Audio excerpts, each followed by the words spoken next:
Some clocks tell time, others steal it. What if the one on your shelf was counting down, not the hours of the day, but the hours of your life? Tonight's story will make you look twice at every ticking sound in your home.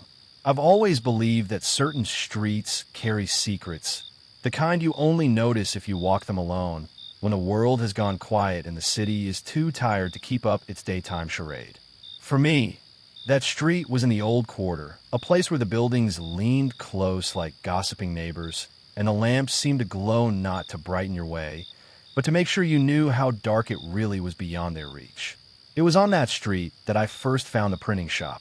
At least I thought I found it. In hindsight, I sometimes wonder if it found me. The shop was narrow, tucked between a boarded-up tailor's and a crumbling bakery that had shut down long before I was born. Its windows were dusty, its door crooked, but what drew me in wasn't any sign or display. It was the sound. Tick, tick, tick. Not the clean, mechanical tick of a modern clock, but something deeper, like the steady drop of water echoing in a cavern. It seemed impossible that such a sound could come from inside, through glass and wood and years of dust. Yet it did. It followed me as I walked past, a whisper of rhythm threading into my steps. I should have kept walking. God, I wish I had. When I pushed the door open, a bell chimed overhead. Not the cheerful tinkle of shop bell, but a sharp, jarring clang that felt like it was warning me away.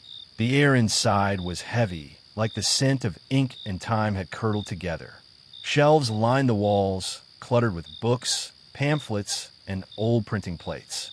But none of that mattered, because in the center of the room, on a tall pedestal of cracked oak, stood a clock. The clock without hands. At first, I didn't even understand what I was looking at. It had a round, ornate face, the kind you'd expect on some heirloom grandfather clock. Gilded trim, cracked glass, faint numerals etched around the edge. But there were no hands, nothing to point to the hours. Just a blank center, polished smooth and dark, like a mirror that reflected nothing. And yet it ticked. The sound pulsed from it, slow and deliberate. Tick, tick. Each one seemed to push at the back of my skull, nudging something loose in my thoughts. Beautiful, isn't it? The voice made me jump. An old man stood in the corner, half hidden in the shadows between the shelves. His suit looked a century out of place, his tie knotted too tightly against a paper-thin neck. His eyes, pale and wet, didn't blink enough. I guess, emotive. It's strange. He shuffled closer, his shoes whispering against the warped floorboards. Strange things last the longest. Common things fade. But what is strange, what unsettles, clings to us forever. I forced a smile, the kind you wear when you don't want to offend someone unsettling. What's it for? His lips stretched into a grin, revealing teeth too small for his mouth. It's not for telling time. It's for showing you what time takes.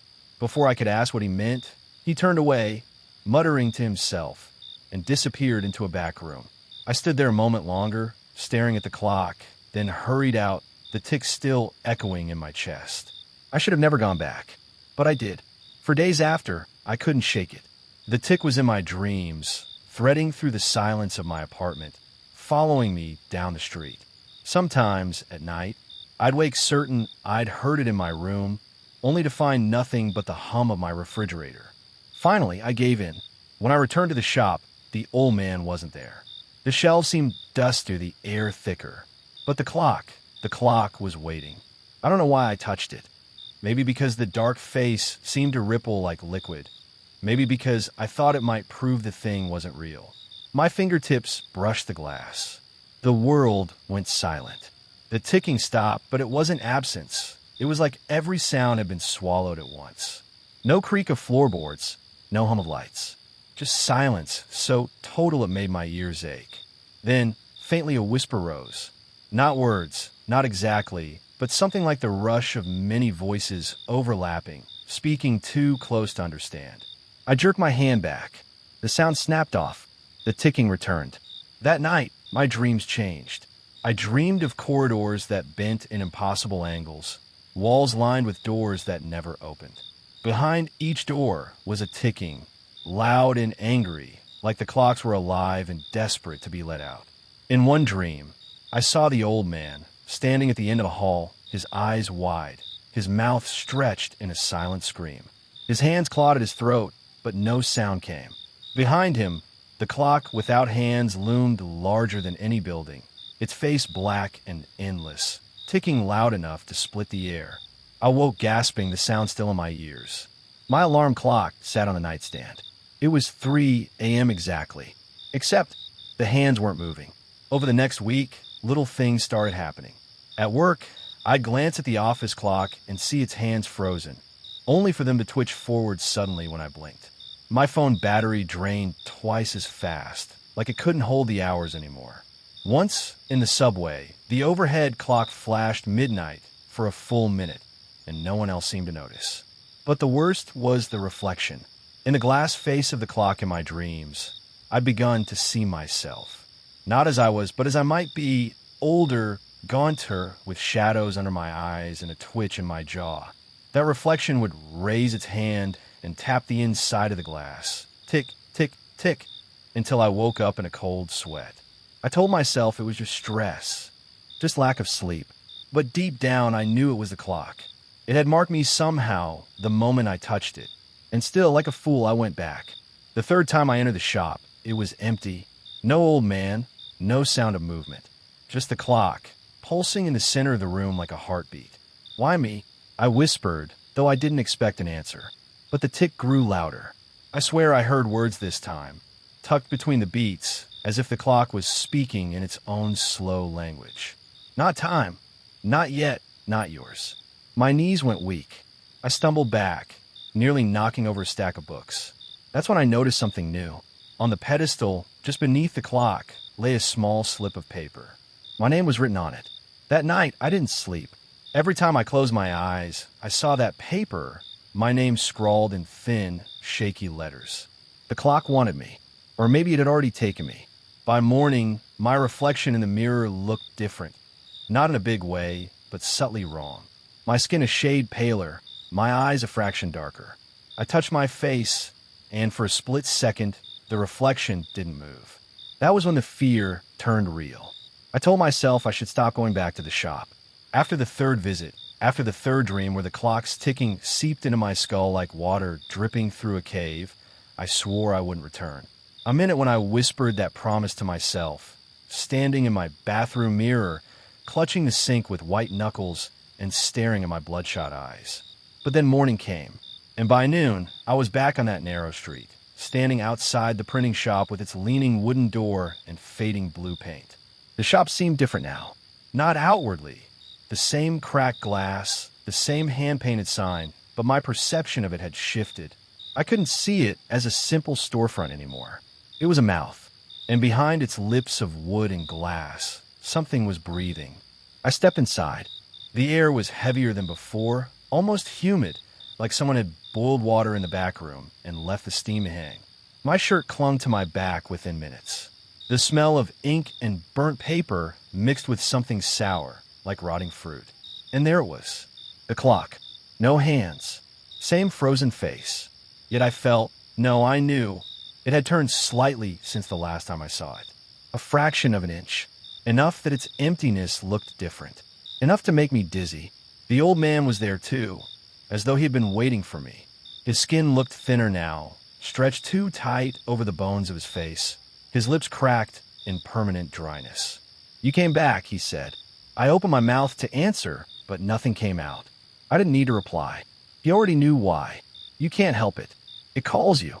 I wanted to argue, to tell him he was wrong, but that would have been a lie. That night, the dreams worsened. The first dream was just ticking, a sound so loud it drowned out thought. The second dream, the ticking changed. It became the sound of footsteps echoing through an endless hallway. The third dream, the hallway turned into a tunnel, wet walls glistening, the footsteps mine and not mine. But the fourth dream, the one that followed my latest visit, that one changed everything. I dreamed of my own living room, my couch, my lamp, my coffee table stacked with old books. It was all normal, except for the clock. The same handless clock sitting against the far wall, where I had no memory of ever putting it. Its face was blank, but its shadow stretched across the floor like a dark river, moving when it shouldn't.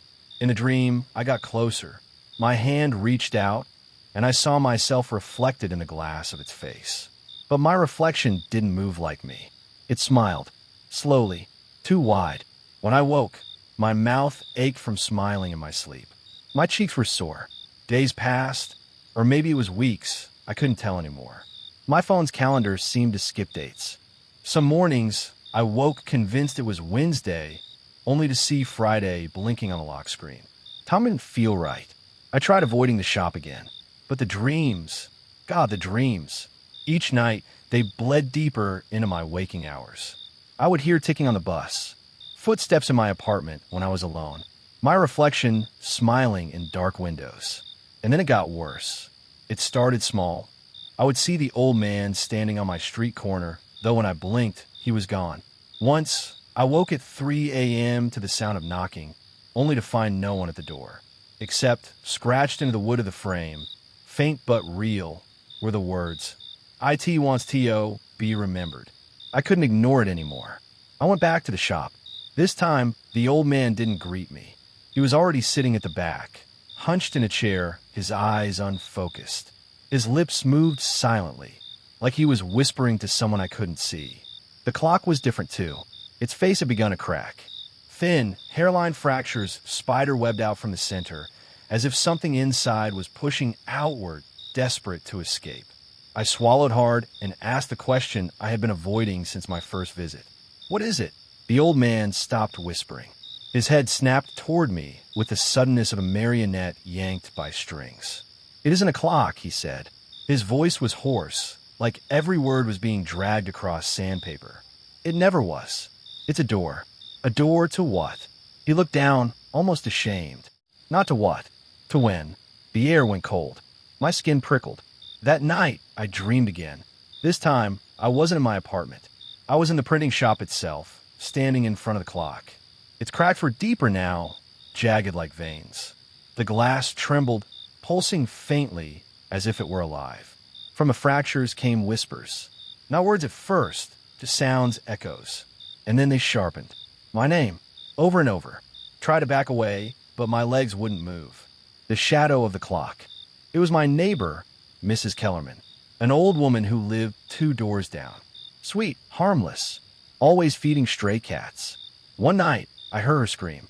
I ran into the hall, pounding on her door. No answer. The screaming cut off mid-note, like a tape sliced. The silence that followed was worse.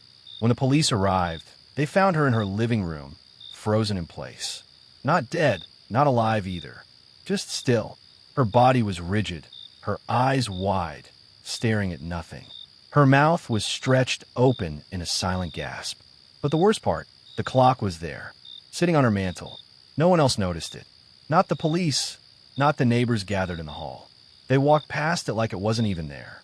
But I saw it, plain as day. Its cracks had deepened, and its shadow pointed directly at me. I didn't sleep for 3 nights after that, but it didn't matter. The dreams came anyway. Even awake, I felt them. The ticking, the whispers, the pale hand pressing against the glass. And always, at the center of it all, the same truth gnawed at me. The clock wasn't waiting for me to visit anymore. It was following me. The days that followed felt less like time passing and more like time collapsing. My world became a corridor of shadows, lined with the ticking of a clock that had no hands, yet moved everything around me. I began waking up in places I didn't remember going to sleep in. Once I opened my eyes and found myself sitting upright in the armchair across from the clock, my legs stiff and my mouth dry as if I had been sitting there for hours or days. Another time, I woke in the street outside, the lamplight cold against my skin, barefoot, with no memory of walking there. The old man was everywhere, not in the sense that he followed me, but that he seemed woven into the very fabric of this horror. His reflection would ripple in my window. His shadow would stretch across my walls, even when no one was there. And sometimes when I looked in the mirror, his eyes blinked, back at me from my own face. One night, I dreamed that I was back in the alley where I'd first seen him. The printing shop loomed behind me, the windows boarded but glowing faintly with a sickly light from within.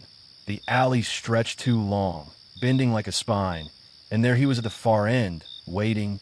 He didn't move, didn't beckon, just stood there, impossibly far yet close enough that I could hear him whisper, "You are keeping alive." I woke with the words carved into my chest, not in blood, but in welts, as though invisible hands had traced them while I slept. The clock began to devour my life. My friends stopped calling. My phone would buzz, but when I answered, only silence filled the line, except for that ticking, impossibly faint. I stopped going to work after one morning when the office windows melted into mirrors, all of them reflecting the clock on my living room shelf. Reality itself was bending to its rhythm. I tried once to run, packed a bag, and left the apartment, leaving the clock behind. I took the train out of the city, clutching my ticket like a lifeline. But as soon as the train left the station, the rhythmic clatter of the wheels against the tracks began to sync with something too familiar. Tick, tick, tick. I turned to the window. Reflected in the glass, there was the clock without hands, perched on the luggage rack above me. The other passengers sat motionless, their eyes hollow, their bodies limp as if drained of time itself. I screamed, but no sound came out. When I blinked, I was back in my apartment, the clock humming low like it was laughing at me. By then, I stopped trying to escape. I knew there was only one way forward. I had to face it. That night, I set a chair in front of the clock and sat, determined not to look away. Hours passed, or maybe minutes. My perception of time was useless. The shadows around the clock deepened until they seemed to drip down the walls. And then, the old man stepped out from the shadows. He was thinner now, almost skeletal, his skin gray like smoke. But his eyes burned with a dreadful light. "You've done well," he said softly, voice crackling like dried leaves. "Few survive this long." "What is it?" I asked, my voice shaking. "What is this thing?" He tilted his head, as if amused. "A gift, a curse, a promise, time without measure, eternity without mercy. Once you wind it, you can never stop." "I didn't wind it," I said. "You did," he whispered. "The night you noticed it. The night you gave it your attention. That is the only key it requires." The shadows stretched behind him, wrapping around the room. The walls groaned as if they were made of wood straining under weight. I felt something pulling me toward the clock, as if gravity itself bent toward it. "Why me?" I managed. He smiled faintly. "Because you looked. Because you listened." At that moment, I realized there were only two paths: surrender or destroy. I stood, shaking, and grabbed the clock. It was heavier than it looked, cold and thrumming with a heartbeat of its own. The old man reached out almost tenderly. "You'll only make it worse." But I didn't listen. I lifted the clock high and smashed it against the floor. The sound was not of glass breaking, nor wood splintering. It was the sound of every clock I had ever heard in my life breaking at once. The air rushed out of the room, dragging me down with it. I screamed as the world shattered into fragments of time. Memories ripping open around me. Childhood birthdays, funerals, first kisses, last goodbyes, spilling out like torn film reels. And then, silence. I woke in my bed. Morning light filtered through the blinds. The apartment was quiet. Too quiet. Stumbled to the living room. The shelf where the clock had sat was empty. No tiking. No sado. Just nothing. Relief washed over me. For the first time in weeks, I felt free. I laughed, half hysterical, and collapsed onto the couch. But then my phone buzzed. A message from an unknown number. 3 words. "Check the shelf." I froze. Slowly, against every instinct, I turned my head. And there it was. The clock. Perfect. Waiting. This time, though, it had hands. Both of them. And they were moving. If this story made your heart race, just imagine what else is lurking in the dark corners of Nightling. Don't forget to subscribe. Share this with someone who loves a good scare, and let me know in the comments. What would you have done if you found that clock on your shelf?